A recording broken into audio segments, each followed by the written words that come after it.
आपके साथ गुंजन सुबह के 6 बजे हैं और तमाम बड़ी खबरों के साथ हाजिर हूं मैं। लखनऊ में आज योगी कैबिनेट की बैठक होनी है। सीएम योगी की अध्यक्षता में आज बड़ी बैठक होगी। लोक भवन में सुबह 11 बजे बैठक होनी है। कई अहम प्रस्तावों पर मोहर लग सकती है। 10 से ज्यादा प्रस्ताव भी पास हो सकते हैं। तो ये बड़ी जानकारी आपको दे दें, योगी आदित्यनाथ की अध्यक्षता में आज कैबिनेट की बैठक होनी है। लोक भवन में सुबह 11 बजे बैठक होगी। कई अहम प्रस्ताव होंगे जिस पर मोहर लग सकती है। करीब 10 प्रस्ताव बताए जा रहे हैं जिन पर आज कैबिनेट की इस बैठक में मोहर लग सकती है। तो ये बड़ी जानकारी, कई अहम प्रस्तावों पर मोहर लगेगी आज, क्योंकि कैबिनेट की बैठक है। 11 बजे ये बैठक होगी। तो लखनऊ में आज योगी कैबिनेट की अहम बैठक होनी है। योगी आदित्यनाथ की अध्यक्षता में 11 बजे लोक भवन में ये बैठक होगी। 10 से ज्यादा प्रस्ताव इस बैठक में पास हो सकते हैं। हो सकता है कि कल जो मामला लखनऊ से सामने आया उसको लेकर भी बैठक में चर्चा हो और उससे संबंधित भी कोई प्रस्ताव लाया जाए। बहरहाल ये बड़ी जानकारी लखनऊ से आपको दे दें। आज योगी कैबिनेट की बड़ी बैठक होनी है।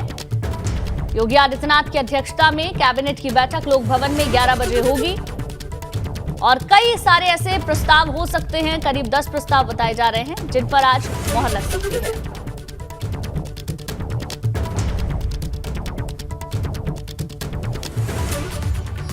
इससे पहले कल सीएम आवास पर भाजपा और कमेटी की बैठक हुई, जिसमें भाजपा प्रदेश अध्यक्ष भूपेंद्र चौधरी और सीएम योगी शामिल हुए। साथ ही दोनों डिप्टी सीएम भी कोर कमेटी की बैठक में मौजूद रहे। कोर कमेटी की बैठक में संगठन महामंत्री धर्मपाल सैनी और यूपी भाजपा प्रभारी ब्रजेश पाठक ने भी शिरकत की। बताया जा रहा है कि कोर कमेटी की बैठक में संगठन के काम, नगर निगम चुनाव और विधान परिषद की 6 सीटों पर मनोनयन को लेकर चर्चा हुई। भूपेंद्र चौधरी के भाजपा प्रदेश अध्यक्ष बनने के बाद पहली बार लखनऊ में कोर कमेटी की बैठक का आयोजन किया गया था और आपको बता दें कि इस बैठक में धर्मपाल सैनी, राधा मोहन सिंह शामिल हुए।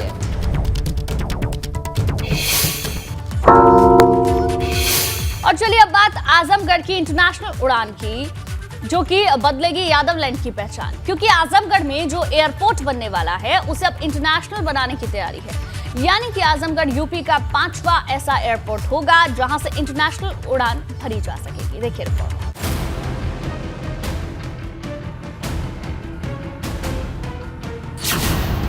आजमगढ़ से इंटरनेशनल उड़ान, बदल जाएगी यादव लैंड की पहचान।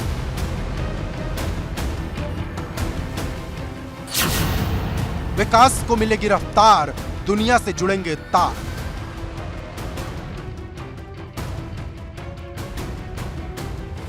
जिस आजमगढ़ को समाजवादी पार्टी का सबसे बड़ा गढ़ माना जाता है, जिस आजमगढ़ से कभी मुलायम सिंह यादव और कभी अखिलेश यादव सांसद बने, अब वो आजमगढ़ सियासत से इतर अपनी नई पहचान गढ़ने जा रहा है। क्योंकि आजमगढ़ में जो एयरपोर्ट बनने जा रहा, अब उसे दुनिया से जोड़ने की तैयारी है। मतलब आजमगढ़ के लोगों को अब विदेश जाने के लिए कहीं दूसरी जगह नहीं जाना पड़ेगा, क्योंकि आजमगढ़ एयरपोर्ट को इंटरनेशनल बनाने की बात किसी और ने नहीं बल्कि खुद आजमगढ़ के एडीएम ने कही है।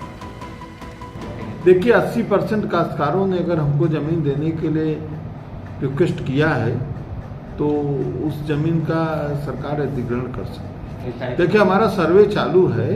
अब अभी तो हमारा एयरपोर्ट जो है छोटे प्लेन के लिए तैयार है, लेकिन तृतीय चरण में अंतर्राष्ट्रीय स्तर का एयरपोर्ट हो जाएगा। प्रथम चरण में उसका विकास होगा, 2 चरणों में होना है। अभी तो इसकी प्रारंभिक अवस्था है। जमीन का जो है हम लोग सीमांकन करा रहे हैं। आपको बता दें कि अभी यूपी में लखनऊ, वाराणसी और कुशीनगर ही ऐसे एयरपोर्ट हैं जहां से इंटरनेशनल फ्लाइट जाती है, जबकि चौथा इंटरनेशनल एयरपोर्ट जेवर में बन रहा। ऐसे में आजमगढ़ यूपी का 5वां इंटरनेशनल एयरपोर्ट होगा। आजमगढ़ में भारतीय जनता पार्टी की जीत के बाद से ही ये अटकलें तेज हो गई थी कि अब आजमगढ़ का विकास जरूर शुरू होगा और उसी कड़ी में आजमगढ़ हवाई अड्डे को अंतर्राष्ट्रीय हवाई अड्डे का दर्जा दिए जाने की तैयारियां शुरू हो गई हैं। आजमगढ़ हवाई अड्डे को 2 चरणों में विस्तारित किया जाएगा, जिसमें दूसरे चरण में इस हवाई अड्डे को अंतर्राष्ट्रीय अड्डे का स्वरूप दिया जाएगा। आजमगढ़ में भारतीय जनता पार्टी की जीत के बाद लोग इसे एक बड़ा कदम देख रहे हैं। नहीं चलेगा, नहीं चलेगा। जमीन हमारी, राज तुम्हारा। आजमगढ़ एयरपोर्ट के लिए 7 गांव की जमीन को अधिग्रहित किया जा रहा है। हालांकि कुछ गांव वाले इससे खुश नहीं, जिन्हें लगता है कि उनकी जमीन चली जाएगी। मांग किया है कि ये शासन प्रशासन पहले हमारे ही हम मालिक हैं जमीन के, तो हम जब मालिक है तो हमसे क्यों नहीं पूछे ये लोग, क्यों आकर के जमीन की नापैया करें। हम इनके ऊपर कंटेम करेंगे, कोर्ट जाएंगे, मुकदमा करेंगे अधिकारियों के खिलाफ। 700 किसान के लमसम जमीन जा रही है, उससे ज्यादा भी है। अभी सभी लोगों को पूछना, हम लोग सबका डाटा इकट्ठा कर रहे हैं। लेकिन बड़ा सवाल यह है कि क्या आजमगढ़ एयरपोर्ट 2024 में गेम चेंजर साबित होगा, क्योंकि जब से आजमगढ़ में भाजपा ने जीत का कमल खिलाया, उसका दावा है आजमगढ़ की दिशा और दशा बदल गई है। Bureau report, ABP Ganga. वहीं लखनऊ के लिवाना होटल अग्निकांड के बाद से प्रशासन एक्शन में है। होटल को जल्द ही सील किया जाएगा, जिसके बाद होटल गिराने की प्रक्रिया को शुरू किया जाएगा। यही नहीं, पुलिस ने मामले में अब होटल मालिक समेत 3 लोगों को हिरासत में लिया है, जिनसे पुलिस पूछताछ कर रही है। होटल को बिना नक्शे के पास करवाकर बनाया गया था। वहीं डीआईजी आकाश कुलहरी आज मौके का दौरा करेंगे। सबसे बड़ा सवाल है कि नक्शा पास ना होने के बावजूद होटल कैसे बन गया, व्यवस्था सही नहीं थी तो एनओसी कैसे दे दी गई, जिन अधिकारियों की गलती है उन पर कार्रवाई कब होगी, जब होटल बन रहा था तब इलाके के अधिकारी आखिर कर क्या रहे थे। ये तमाम बड़े सवाल हैं जिनके जवाब कब तक मिलेंगे, ये देखने वाली बात होगी। बहरहाल मामले में अब तक क्या क्या हुआ है ये हम आपको बता रहे हैं। होटल को तत्कालीन सील करने के आदेश जारी कर दिए गए हैं। होटल को गिराया भी जाएगा। तो बुलडोजर एक्शन एक बार फिर से देखने को मिलेगा। यूपी में होटल मालिक समेत 3 लोगों को हिरासत में लेकर उनसे पूछताछ की जा रही है। डीआईजी आकाश कुलहरी आज मौके का दौरा करेंगे। आपको बता दें, कल होटल में भीषण आग लगी थी और कई लोग अंदर फंसे थे, जिन्हें एक एक कर बाहर निकाला गया और शुरुआती तौर पर 1, फिर 2, फिर 3, फिर 4, इस तरीके से 4 लोगों की जान चली गई थी।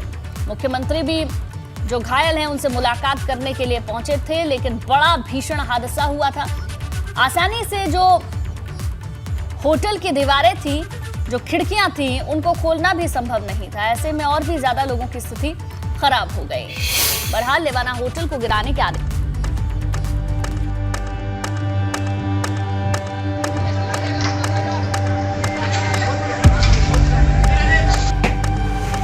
खिड़कियां तोड़ी गई, दरवाजे तोड़े गए, तमाम कोशिश की गई, लेकिन इनको तोड़ते तोड़ते इतनी देर हो गई कि आग की चपेट में आकर 4 लोगों की दर्दनाक मौत हो गई। इस दौरान जो 14-15 लोग रेस्क्यू किए गए, उनमें से 7 व्यक्तियों को सिविल हॉस्पिटल में भर्ती कराया गया। इसके अतिरिक्त 4 लोग, इन 7 के अतिरिक्त 4 ऐसे थे जिनको कि जब वहाँ ले जाया गया तो ब्रॉड डेड बताया गया। दरअसल लखनऊ में खड़ी ये इमारत कहने को तो लग्जरी है, लेकिन ये इमारत असल में भ्रष्टाचार की बुनियाद पर खड़ी है, क्योंकि ना तो इस बिल्डिंग का नक्शा पास था और ना ही आग से बचने के सही इंतजाम थे। पैसे के दम पर एनओसी भले खरीद ली गई थी, लेकिन लोगों की जान को शुरू से ही जोखिम में डाला जा रहा था। जहाँ कहीं ऐसी भी परिस्थिति है कि किसी भी प्रकार का नियम का उल्लंघन हुआ है और व्यावसायिक गतिविधियाँ संचालित हो रही हैं और उनके विरुद्ध जो कार्रवाई होगी उसमें सीलिंग की कार्रवाई तो शामिल ही है। तो इसमें भी ये जो हमारा इनिशियल साइंटिफिक और एनालिसिस और फॉरेंसिक एग्जामिनेशन हो जाता है, उसके पश्चात यही प्रक्रिया अमल में लाई जाएगी। राजधानी लखनऊ के हजरतगंज में जो घटना हुई वो हैरान भी करती है और परेशान भी करती है, लेकिन अब होटल की कारगुजारी सामने आने के बाद एक्शन का बुलडोजर चलने के लिए तैयार है। लखनऊ विकास प्राधिकरण के मंडल आयुक्त राकेश जैकब ने चिट्ठी जारी की है, जिसमें कानूनी कार्रवाई पूरी करते हुए होटल को गिराने का आदेश है, यानी ये इमारत बहुत जल्द जमींदोज हो जाएगी। उसी परिप्रेक्ष्य में बता रहा हूँ कि नोटिस जारी किए गए थे और सभी तथ्यों से इनको जानकारी मांगी गई थी। नक्शा भी मांगा गया था, परंतु ये नक्शा दिखाने में अभी असफल रहे। मैंने वित्त प्राधिकारी कार्यालय का निरीक्षण किया था और सीलिंग ऑर्डर इनके खिलाफ जारी हुआ है आज, और बिल्डिंग सील की जाएगी और आगे ध्वस्तीकरण की कार्रवाई की जाएगी। लखनऊ का ये लिवाना होटल सुबह करीब 7:30 बजे आग की चपेट में आया था। दोपहर तक इस आग पर काबू भी पा लिया गया, लेकिन इस हादसे ने 4 परिवारों को ऐसा जख्म दे दिया है जो ताउम्र उन्हें परेशान करता रहेगा। राहत बचाव टीम ने पूरी जान लगा दी, लेकिन धुआं और गर्मी इतनी ज्यादा थी कि भीतर घुसना मुश्किल था। कुछ कमरों को तोड़ दिया गया, कुछ कमरों को गैस कटर से काटा गया। जब आगे के रास्ते से घुसने की कोशिश नाकाम हुई तो पीछे के रास्ते से बिल्डिंग की दीवार जेसीबी से तोड़ी गई। मोस्ट प्रोबेबली जो प्रेडिक्ट किया जा रहा है, सुबह में जब हमारी टीम आई थी फर्स्ट रिस्पांस में, तो यहाँ पर सबसे ज़्यादा आग की जो ज्वलनशील थी वो यहीं पे थी, और ऐसा लग रहा था कि यहाँ से अगर हम इसको नहीं तोड़वाते हैं तो यहाँ पे अंदर धमाका होने का या और बड़ी घटना होने के चांसेस थे।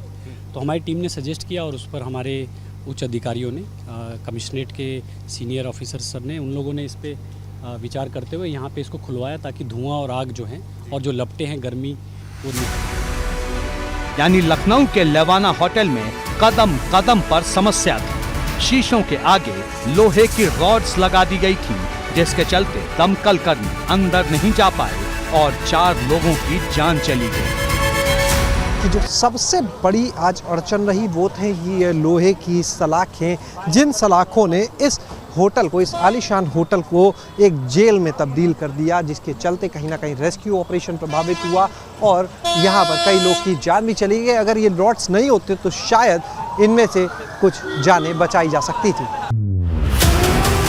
इस मामले में पुलिस ने पहले केस दर्ज किया, फिर अग्रवाल ब्रदर्स को पूछताछ के लिए ले गई, जिसके बाद होटल के दोनों मालिक रोहित और राहुल अग्रवाल समेत मैनेजर सागर श्रीवास्तव को हिरासत में ले लिया गया है।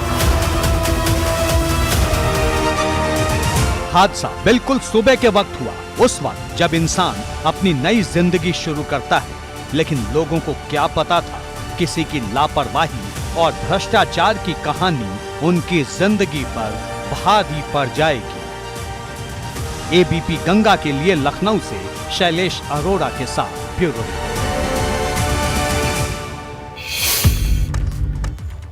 लखनऊ के लेवाना होटल अग्निकांड में जान गंवाने वाले अमान गाजी का शव पोस्टमार्टम के बाद देर रात पैतृक आवास लाया गया, जिसके बाद अबरार नगर कब्रिस्तान ने अमान गाजी को सुपुर्द खाक कर दिया। अमान गाजी के शव यात्रा में हजारों लोग शामिल हुए। देखिए तस्वीरें हम आपको दिखा रहे हैं, रात की ये तस्वीरें हैं। शव यात्रा में जब बड़ी संख्या में लोग मौजूद रहे थे, लेवाना होटल अग्निकांड में अमान गाजी की जान चली गई थी। पोस्टमार्टम हुआ और उसके बाद देर रात उनका शव पैतृक आवास पर पहुंचा। लखनऊ में अग्निकांड के बाद जब होटल की जांच हुई तो कदम कदम पर भ्रष्टाचार और लापरवाही के सबूत मिले, और अब अंजाम वही होगा जो अवैध निर्माण के साथ होता है, यानी कि लखनऊ का लवेना होटल ध्वस्त किया जाएगा। लेकिन चुभने वाला सवाल है कि अगर ऐसी कमियों की निगरानी के इंतजाम दुरुस्त होते तो क्या आज लखनऊ में मातम होता? आखिर कमी कहां थी? इसकी पूरी जांच जरूरी है और गुनहगार किसी हाल में कानूनी पकड़ से दूर नहीं रहने चाहिए।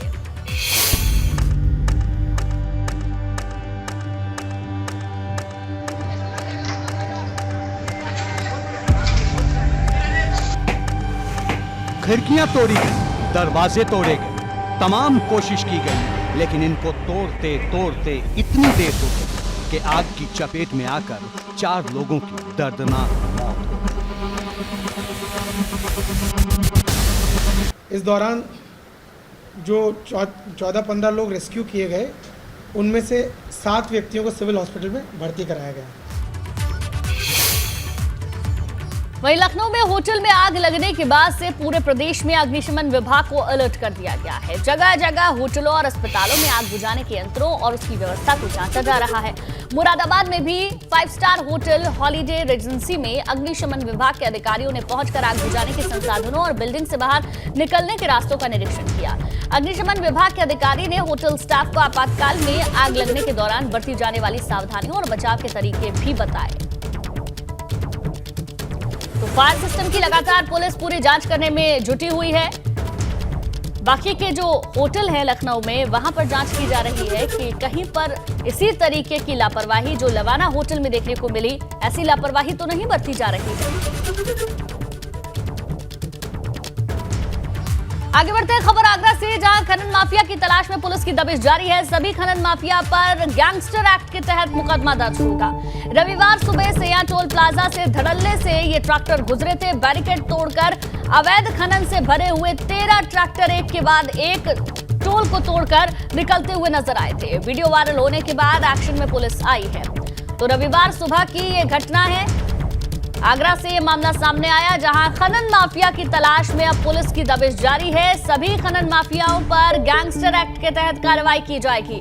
रविवार की सुबह सैया टोल प्लाजा से धड़ल्ले से ये ट्रैक्टर गुजरे थे। आगरा से ये मामला सामने आया था और एक के बाद 13 ट्रैक्टर इस तरीके से टोल को तोड़ते हुए गुजर गए। जो टोल कर्मी होते हैं वो भी इन्हें रोकने की कोशिश करते हैं, लेकिन ये रुकने का नाम नहीं लेते। बहरहाल अब गैंगस्टर के तहत इन पर कार्रवाई की जाएगी।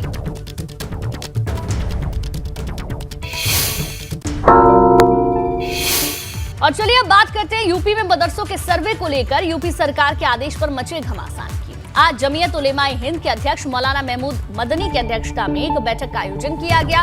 मदनी ने मदरसों के सर्वे के विरोध में आज बड़ी बैठक बुलाई। इसमें यूपी के बड़े मदरसों से जुड़े लोग शामिल होंगे। ये सभी लोग गैर सरकारी इमदाद से मदरसे चलाने वाले हैं। मौलाना मदनी ने मदरसों के सर्वे पर भी सवाल उठाए हैं। तो यूपी में मदरसों के सर्वे के विरोध में आज एक बैठक का आयोजन होना है। दिल्ली के जमीयत उलेमाए हिंद दफ्तर में ये बैठक होगी। गैर सरकारी इमदाद से मदरसे चलाने वाले लोग इस बैठक में शामिल होने वाले हैं। आपको बता दें, गैर मान्यता प्राप्त मदरसों का सर्वे होना है, जिसको लेकर जमीयत उलेमाए हिंद ने ये मोर्चा खोला है। आज एक बड़ी बैठक भी इसको लेकर होनी है। तो योगी सरकार के फैसले पर लगातार घमासान मचा हुआ है। गैर मान्यता प्राप्त जो मदरसे हैं उनको लेकर सर्वे किया जाएगा और सर्वे पर अब सवाल उठाए जा रहे हैं।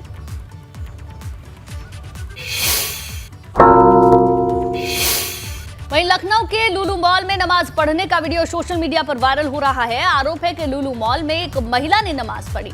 पिछले दिनों भी लुलु मॉल में नमाज पढ़ी गई थी। नमाज के बाद लुलु मॉल चर्चा में आया था। एक बार फिर से नमाज पढ़ने का मामला यहां से सामने आया है। जब इस मॉल में पहले नमाज पढ़ी गई थी, एक के बाद एक वीडियो वायरल हुए थे। उन वीडियो की जांच भी हुई थी और पूरा मामला गर्मा गया था। और एक बार फिर से कुछ इसी तरीके की तस्वीरें देखने में आई हैं। अब ये देखिए वीडियो हम आपको दिखा रहे हैं। एक बार फिर से लुलु मॉल में नमाज पढ़ी गई है। जब पहले इस तरीके की तस्वीरें सामने आई थी, उसके बाद बड़ा हंगामा देखने को मिला था। अब ये जो वीडियो है, आप इस महिला को देख सकते हैं। महिला लुलु मॉल में नमाज पढ़ती हुई नजर आ रही है।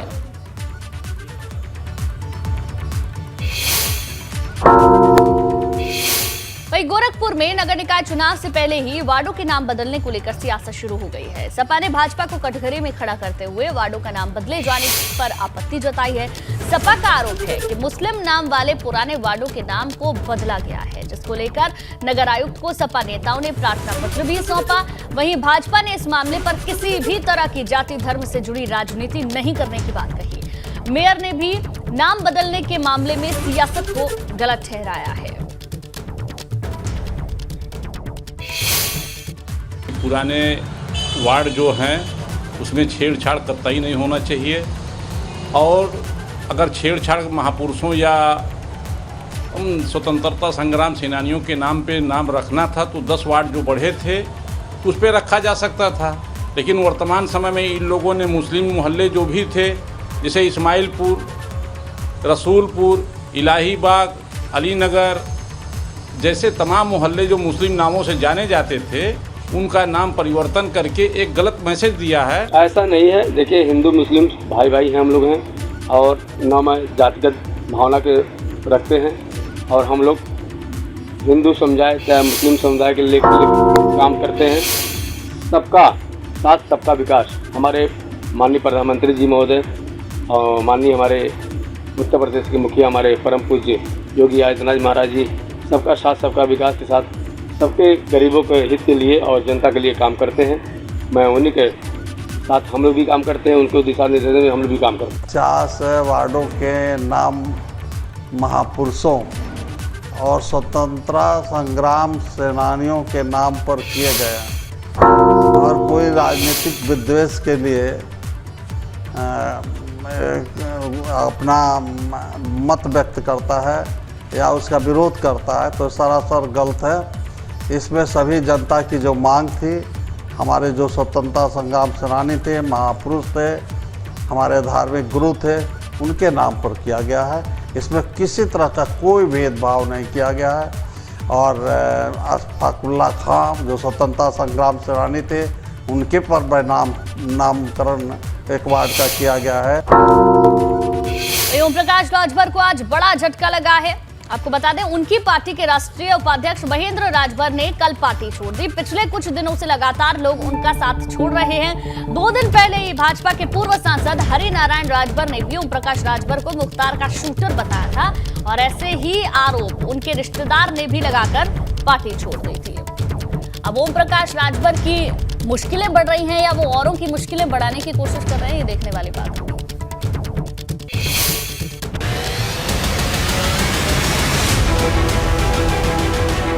अब ही तई झांकी असली खेल तो बाकी है। विरोधियों को खेला करने का चैलेंज देने वाले ओम प्रकाश राजभर की पार्टी में खुद हो गया खेला। सुभाषपा के राष्ट्रीय उपाध्यक्ष समेत 30 नेताओं और कार्यकर्ताओं ने दिया पार्टी से इस्तीफा।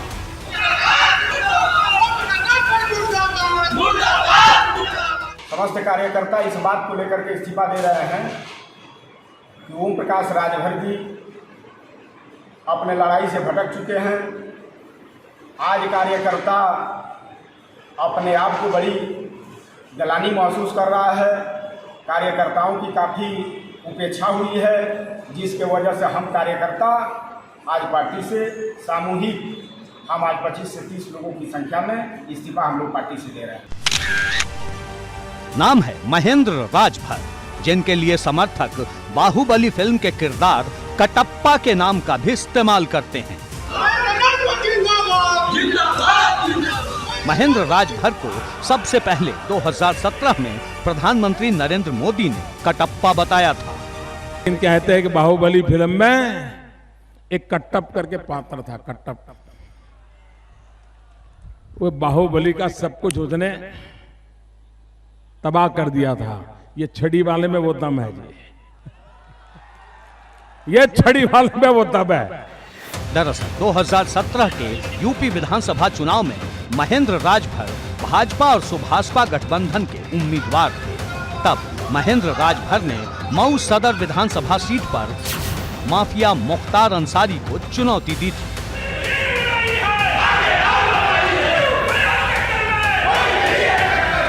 अंसारी बसपा के उम्मीदवार थे।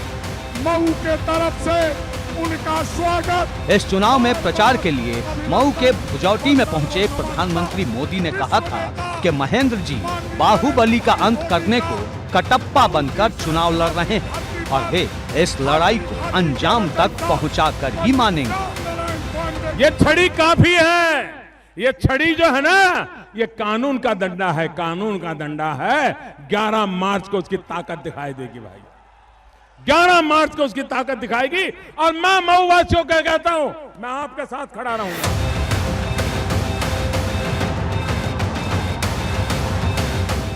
हालांकि महेंद्र राजभर 2017 के उस चुनाव में मुख्तार अंसारी के हाथों हार गए, लेकिन उनके नाम के साथ कटप्पा शब्द जुड़ गया।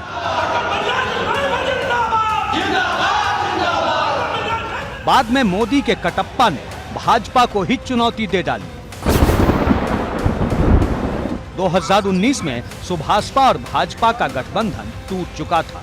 2019 के लोकसभा चुनाव में सुभाषपा ने महेंद्र राजभर को घोसी लोकसभा सीट से अपना उम्मीदवार बनाया। तब महेंद्र ने भाजपा के हरिनारायण राजभर के खिलाफ यहां से चुनाव लड़ा। इस चुनाव में घोसी से बसपा के अतुल राय की जीत हुई। भाजपा उम्मीदवार हरिनारायण राजभर नंबर 2 रहे, जबकि सुभाषपा के महेंद्र राजभर को सिर्फ 3.49% वोट ही मिल पाए। बावजूद इसके महेंद्र राजभर ओम प्रकाश राजभर के साथ मजबूती से खड़े रहे, लेकिन अब अचानक उन्होंने बगावत कर दी है। हम समाज के लोगों को ये लगा कि नहीं, अब ये गोलियां करके समाज को बेच रहे हैं, इस नाते अब इनकी लड़ाई के साथ हम लोगों को नहीं रहना है। इस नाते उनके लड़ाई से क्षुब्ध होकर के आज हम लोग पार्टी से सामूहिक इस्तीफा दे रहे हैं। महेंद्र राजभर बार बार दोहरा रहे हैं कि ओम प्रकाश राजभर इस वक्त मुख्तार अंसारी के इशारे पर चल रहे हैं। ऐसे में उनकी अगुवाई में सियासत करना अब उन्हें मंजूर नहीं। अगर किसी से फैसला लेना होता है तो उनके एक बड़े भाई हैं, उनसे फैसला लेते हैं। हम कार्यकर्ता आज इनके लड़ाई से और दुखी होकर के पार्टी से इस्तीफा दे रहे हैं। इससे पहले जुलाई में सुभाषपा के दिग्गजों में एक शशि प्रताप सिंह ने भी पार्टी से बगावत की थी। उन्होंने भी ओपी राजभर पर भ्रष्टाचार के आरोप लगाए थे।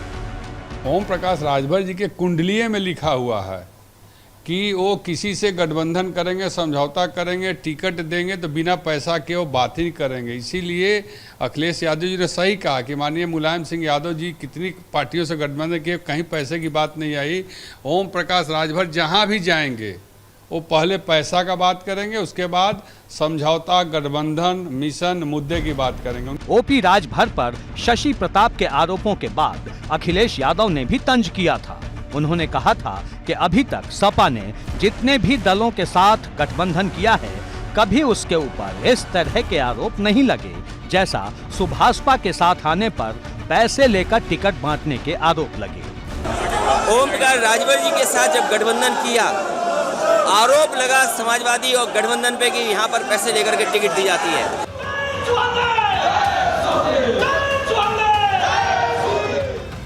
जाहिर है अब महेंद्र राजभर की बगावत के बाद सुभाषपा नए संकट में है। सवाल साख का है। अब आरोपों पर सफाई सुनिए। वो लोग भ्रमित हो गए, किसी के बहकावे में आ गए, किसी दूसरे विपक्षी दलों के नेताओं के इशारे पर काम करने लगे। तो जो नीति और नीयत हमारे साथ थी वो बदलती दिख रही है। हमारा प्रयास होगा, उनको मनाया जाएगा। भले ही सुभाषपा महेंद्र राजभर के आरोपों को सिरे से नकार रही हो, लेकिन इससे उसे झटका तो जरूर लगा है। एबीपी गंगा के लिए ब्यूरो रिपोर्ट।